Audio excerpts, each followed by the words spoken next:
everybody, it's Tony from Car Stars, and look who's here. It's Charles. Hello.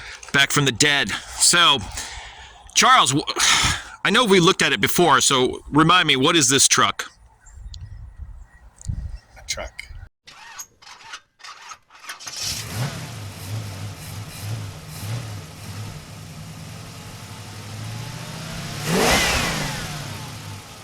Yes, you're very funny. 63 C10. What do they call them? Fleet sides, I think. The fleet side is, they didn't call it step side then, so it's a fleet side. Cool. And it is your brother's, correct? Correct. Yep. And he lives in the Bama. Yeah, he's in the kissing cousin state. Now, don't be insulting our viewers, all right? I'm from Alabama, you know. Right?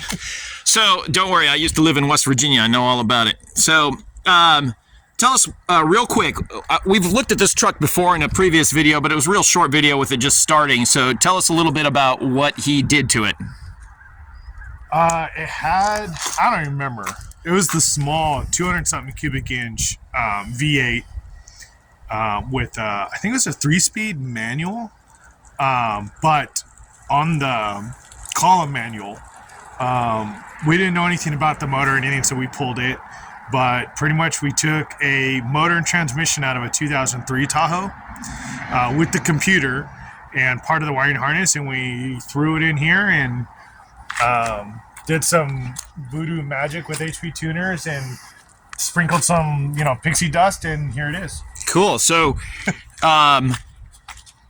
I like some of the things that your brother has done to this truck. Like, I love those LED or what, HID type headlights? Or? Yeah, so these are actually factory HIDs off I want to say JK, but it's off one of the Wranglers. I don't know if it's a JK platform or one of the different chassis, but they're off a Jeep Wrangler. Right on. So that's cool. And he, it's kind of basic. You said those are factory, right? Yeah, he rebuilt the suspension. Nothing really upgraded on the suspension. Except for? What? Discs up front. Well, actually, yeah. So this was a drum front and rear, and now it's disc front and rear. Awesome. But yeah, factory rims. Suspension was rebuilt, but all the factory spec, except for obviously the disc conversion. Right. So on this particular year, Chevy did a prototype where the flanges for the back dust plates on the drums were pressed on. And when you remove them to go to a disc, there's nowhere for the actual mount to go. Mm-hmm. So we test fit the brakes in place and welded on the brackets for the calipers. So right to the axle. Correct. Yeah. So we literally took a bare axle and built the brake system on the rear of it. Cool. So I was here when you guys were putting in the exhaust, which yeah, it's 2 into 1. It's a 3-inch primary off the headers to an ovaled 3-inch pipe. So when it comes in, it's kind of a 4-inch. It's more ovaled a bit the way it flows in, and then is 3-inch all the way through with 2 resonators to help with the sounding. It's just got a little turnout right here. Right on. So in the back, he's got it. He did this, right? He did this bed? He did the bed, yep. Yeah, it looks good. Yeah, he did a great job. And then here's his gas. Yeah. Which is cool. It kind of looks like a boat cap. Yeah, it does, really. And he uses what kind of fuel tank for this? A metal one? I don't know.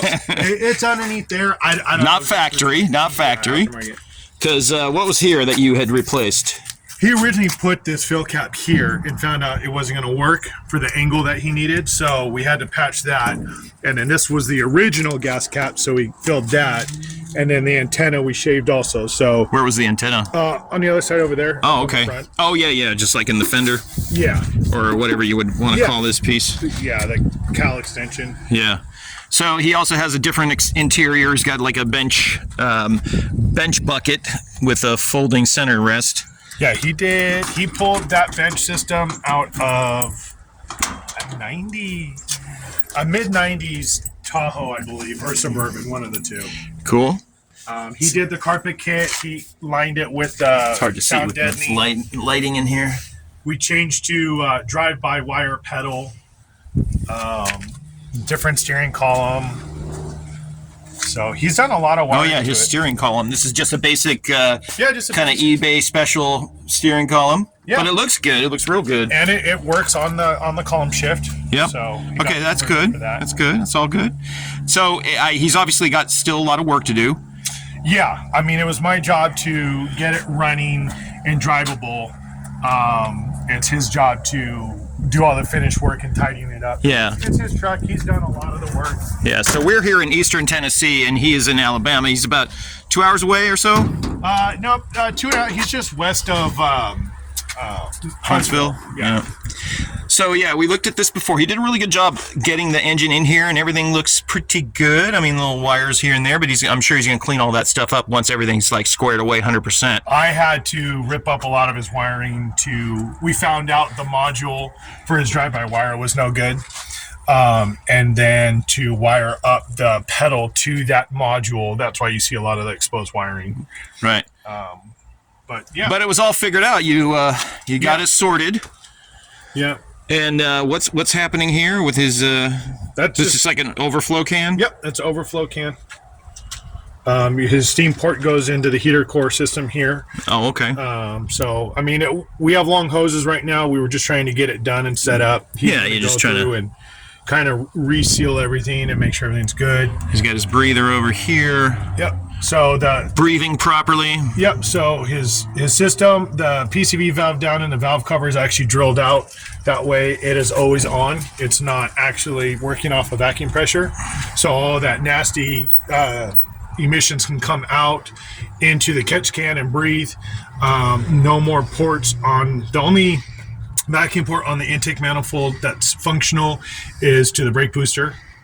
And then the and that goes to the back side of the manifold. Back there.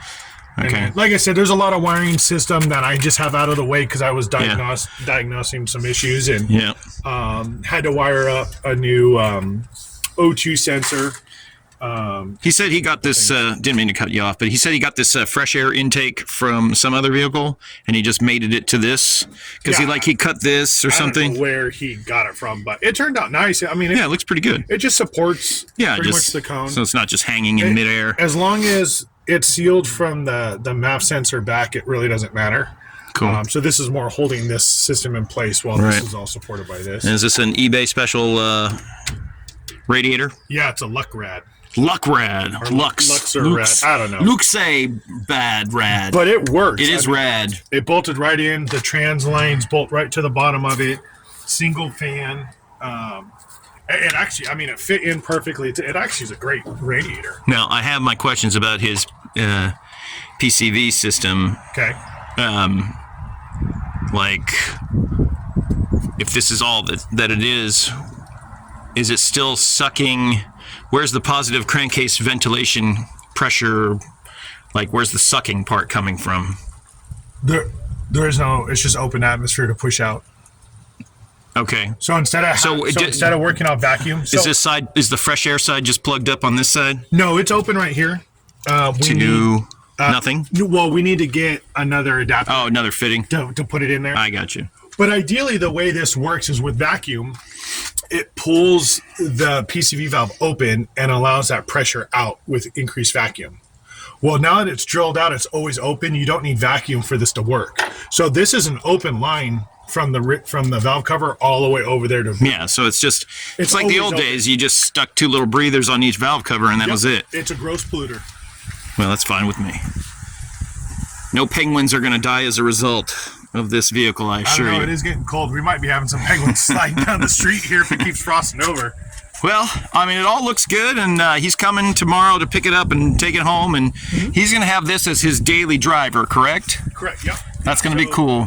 I did the math. I had 17 revisions on the tune altogether. So we MAF tuned, we VE or MAP tuned, we spark tuned, we fuel tuned, we transmission tuned, and everything in between tuned. So that he can daily drive it comfortably, efficiently, without any problems. Well, I think it's a good-looking truck. He's still got a little work to do. Yeah. But this is not a show truck, obviously. But you know, what he's done to it, and if it's going to run and drive great for him. I mean, that's just, it's pretty awesome. It's a 1963 that you can literally start up with 2 fingers, not even having to be in the truck. You can reach in, no special wazoo tricks of the carburetor to get it started, and drive in any weather, at any time, in any condition. Right on. Well, Charles, I appreciate you showing me the truck, and I'm sure your brother's excited to get it back. I mean, you got to hear it. Hey, let's fire it up.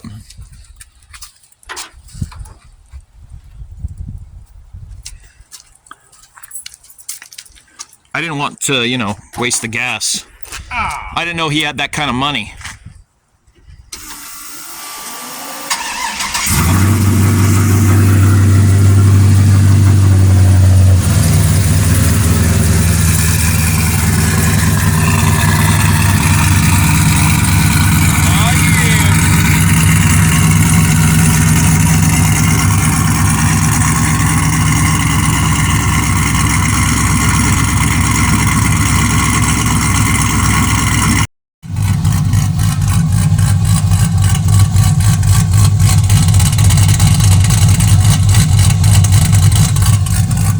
Take this bad boy for a ride.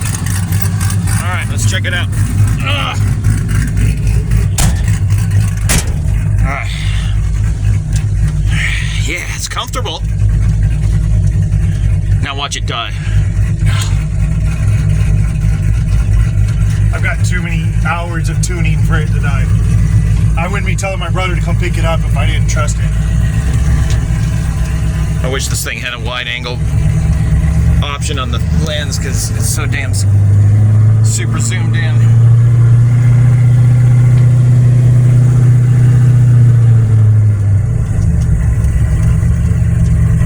Sounds pretty good.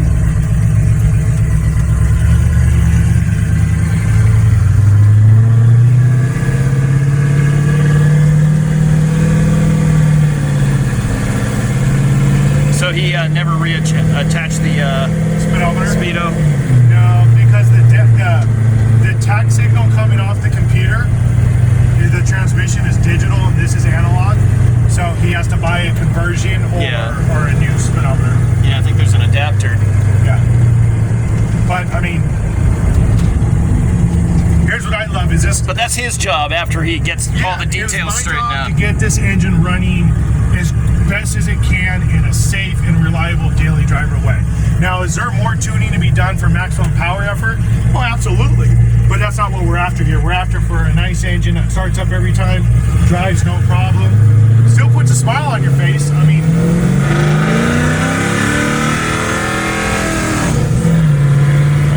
I stiffened up the shift point so it shifts a little more firm, which I love. I think it's great. We're in 3rd gear now, cruising along. No idea what speed we're going. I mean, we're not catching anyone yet. I hope he's going to have some earmuffs. It's a little loud. I think on a commute that might drive you insane.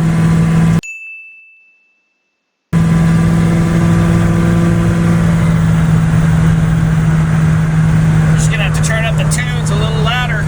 Yeah, he's got a full system. He has for it. I mean, you know, the seals need to be changed. That'll help. Your door's not fully closed, I think. Well, I don't want to try it right now.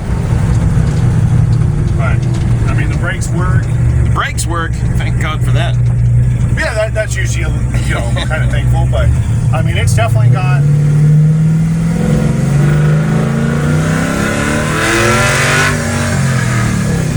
Sounds like a NASCAR. Sounds pretty good, right? Yeah, it sounds pretty good. It's pretty aggressive.